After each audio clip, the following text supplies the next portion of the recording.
Mukhang nagkakahamunan ngayon mga tol ang Vietnam at China, no? Dahil itong Vietnam ay patuloy sa pag-expand ng kanilang presensya dito sa South China Sea. No, tulad ng China, sila rin mga tol ay gumagawa ng kanilang mga isla na ikinagagalit mga kapatid ng dragon. Yung isang land grabbing dragon mga tol. Dahil nga dito sa may Spratly Island, yan yung talagang pinag-aagawan dito sa South China Sea.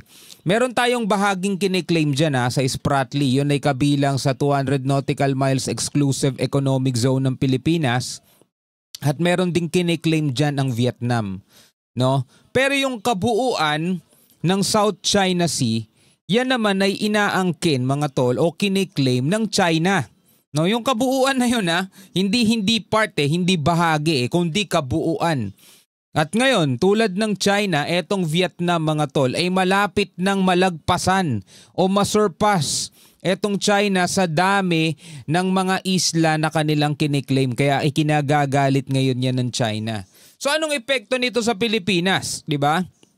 Bakit tayo hindi nagrereklamo sa Vietnam? Vietnam katulad ng China nagtatayo din mga tol ng mga isla. Well, ang sagot ng Pilipinas hindi naman kasi bully ang Vietnam. 'Di ba? Hindi naman sila nang haharas, hindi katulad ng China, 'di ba? Bukod dun sa mga itinatayo nilang isla, bawal pa tayong mangisda sa mismong karagatan natin. 'Yun ang problema sa kanila. At saka ilang beses na natin silang nakakasagupa rito sa karagatan. Iwas nga lang tayo ng iwas. Dahil syempre hindi pa rin naman ganun kalakas ang ating puwersa, lalong-lalo na ngayon mga tol, mukhang mahihirapan tayo mag-modernize dahil yung mga budget kung saan-saan napupunta. Well, nabibigyan naman ng budget, hiwalay na budget yung ating sandatahan, pero kulang yun mga tol. No, kung ikukumpara natin sa budget na inilalaan ng mga kapitbahay nating bansa para sa kanilang puwersa. Well, eto panoorin natin itong balita mula rito sa WION. Eto dito tayo mga tol tutok, masama lang ang loob natin kapag pinapakinggan natin yung mga flood control projects mga tol. Hayaan muna natin sa kanila yon. Diba? May araw din yung mga yan. No, dito tayo sa Vietnam. Ayan, Vietnam challenges China with island building blitz in South China Sea. Sabi rito, Vietnam is rapidly expanding its presence in the South China Sea. The country is building artificial islands at a pace that could soon surpass China's in the disputed Spratly Islands. Malapit na nila mga tol maungusan o malagpasan etong China sa dami ng mga artificial island na binibuild nitong Vietnam. Dito makikita mo napakayaman ng Vietnam no? Kaya nilang mag-build ng mga artificial island mga tol. At malalagpasan na nga nila rito ang China. So yan ang ikinagagalit ni Xi Jinping. Anyway, panoorin natin itong report mula rito sa WION. Bago natin to simulan, huwag mong kalimutan mag-subscribe. Click mo na rin ang notification bell para ma-notify ka whenever na may mga bago tayong reaction video tulad nito. Huwag na natin patagalin pa. Panoorin na natin to mga tol. A new report reveals Vietnam is rapidly expanding its presence in the South China Sea, building artificial islands at a pace that could soon surpass China's in the disputed Spratly Islands. The report by Washington-based Asia Maritime Transparency Initiative, part of Center for Strategic and International Studies, using satellite images, states that since January, Vietnam has intensified dredging and construction at 8 of the features it controls. Tayo hindi tayo nagbi-build ng mga artificial island, no? Kasi tayo law-abiding tayo country, no? Sumusunod tayo mga tol sa sinasabi ng international law. No, sumusunod tayo. Biruin mo yung Ayungin Shoal, 1999 pa nung isinadsad doon mga tol yung BRP Sierra Madre. 'Di ba?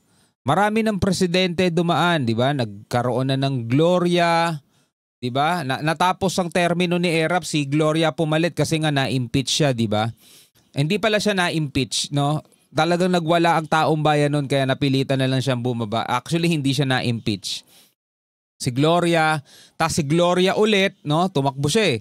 Tapos si Noynoy, no, si Duterte, eto na. Nandirito na tayo kay Marcos mga tol. 26 years ago, Nung isinadsad yung BRP Sierra Madre dyan, nabulok na lang yung BRP Sierra Madre dyan, tinubuan na lang siya ng mga talaba dyan, hindi na natin naayos yan. Pero etong Vietnam, etong China, tila baga nagkakarera silang dalawa sa paramihan ng mga artificial island.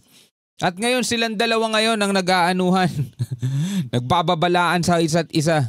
Projects add to work already underway across a cluster of more than 100 small islands and reefs that remain one of Asia's most hotly contested territories. Yan, ispratis. Vietnam, China, Taiwan claim the chain in its entirety, while the Philippines, Malaysia, Brunei assert partial claims. Pero mo yung Taiwan at saka China, claim nila yung entirety, sabing gano'n, no? Parehong-pareho rin talaga silang inchik eh. Tapos etong Vietnam, Malaysia, Brunei, Philippines, meron tayo mga kanya-kanyang bahagi dyan. Well, nag-overlap, pero ang kinagandahan doon, hindi tayo nagkakaroon ng banggaan katulad nung ginagawa sa atin ng China. Across South China Sea, China has been creating man-made islands, airstrips, military facilities. In fact, Beijing insists almost the entire South China Sea, an area of 1.2 million square miles that carries trillions of dollars in trade each year, falls under its sovereignty. And that claim rests on the so-called 9-dash line, which the International Court of Justice previously dismissed as having no legal standing. Diba?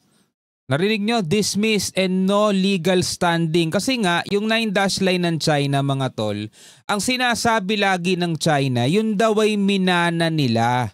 Meron daw silang historical claim, meron silang historical rights, which is kahit naman mga tol, nasa simpleng usapan lang, hindi mo pwedeng dalhin yung mga bagay na yun, lalo-lalo na kung wala kang legal na basehan. Diba? Ito para sa mga bago lang sa ating channel, para sa mga bagong subscribe lang sa ating channel. For example na lang mga tol, meron kang titulo ng iyong lupain, ng iyong bahay, ng iyong lupa na kinatitirikan ng iyong bahay. Meron kang titulo, so meron kang legal, di ba, naaayon sa batas na karapatan dyan sa lupang yan. Papayag ka ba kung merong isang tao magsasabing minana ko yung lupang yan na kinatatayuan ng bahay mo sa lolo ko? O eto, meron kaming kasulatan. O sulat kamay pa ng lolo niya na sinasabing etong lupang to na may ganitong sukat sa address na to ay akin. Pinamana sa akin to ng lolo ko. Hinihingan mo ngayon siya ng titulo. Asan titulo mo? Hindi, wala akong titulo. Meron ako sulat ng lolo ko. Pwede ba yun? Di ba? Hindi naman po pwede yun eh. So ganun mga tol lumalabas dito eh. Sinasabi ng China, minana nila yan, inherit nila yan, di ba? Pero sinabi na nga ng international law, ng Court of Arbitration, wala kayong legal na basehan para dyan. May UNCLOS pa, di ba? At nakapirma pa doon ng China. Grabe. And as per the report, on 7 islands where land reclamation has largely ended, Vietnam is now building military-related facilities, yan, kayo including storage depots for munitions. China has responded to the report, stating that the islands are part of its inherent territory. Oh, diba? Pareho sila eh. Diba? Etong Vietnam nagtatayo ng mga military facilities. Sabihin na lang natin sa loob ng exclusive economic zone nila. Pero syempre sa loob pa rin yan ng South China Sea na inaangking nga ng kabuuan itong China. So sinasabi ng China na itong lugar na to na pinagtatayuan ninyo ng inyong mga artificial island, parte yan ng minana naming lugar. Sabing gano'n ng China. Ayan balikan natin ang sabi Including storage depots for munitions. China has responded to the report, stating that the islands are part of its inherent territory. It's part of their inherent territory. Minana daw nila yung teritoryo na yun. The Nansha Islands are China's inherent territory. China firmly opposes construction activities by relevant countries on illegally occupied islands and reefs and will take necessary measures to safeguard its territorial sovereignty and maritime rights and interests. The standoff between China and Vietnam over the South China Sea is not new, of course. Tensions have flared for decades. In 1974, Chinese and South Vietnamese forces clashed over the Paracel Islands, leaving a warship sunk and dozens dead. Yung Paracel Island, wala na tayong pakialam doon. Medyo labas na yun eh. Labas na yun ng exclusive economic zone natin. Pero dati na palang naglaban etong Vietnam at saka China, no? Dito sa Paracel Island na pareho nilang inaangkin. Over the Paracel Islands, leaving a warship sunk and dozens dead. And that history underscores the stakes today as they race to reinforce their positions across one of the world's most strategic waterways. The South China Sea remains a major flashpoint with global implications. Ito, yung BRP Sierra Madre. To stay up to speed. Alright mga kapatid, so yan ang nakikita natin. Dahil meron talagang mga ganid sa ating daigdig, diba? Mayahalin tulad na lang natin yan sa mga ganid dito sa Pilipinas. Diba? Na ngayon na yan talaga ang pinag-uusapan at dyan nakatutok ang mata ng mga Pilipino, mga tol. Pero comment kayo sa ibaba kung gusto ninyo, mga tol, na pag-usapan din natin yan sa mga susunod nating reaction video. Kung gagawan ba natin ng reaction video ang tungkol sa mga flood control projects o mag-focus na lang tayo rito sa mga nangyayari sa West Philippine Sea o sa mga nagbabadyang digmaan, mga tol, dito sa ating daigdig, no? Comment kayo sa ibaba. Hanggang sa muli, ako nga pala si Shobal D. Peace out.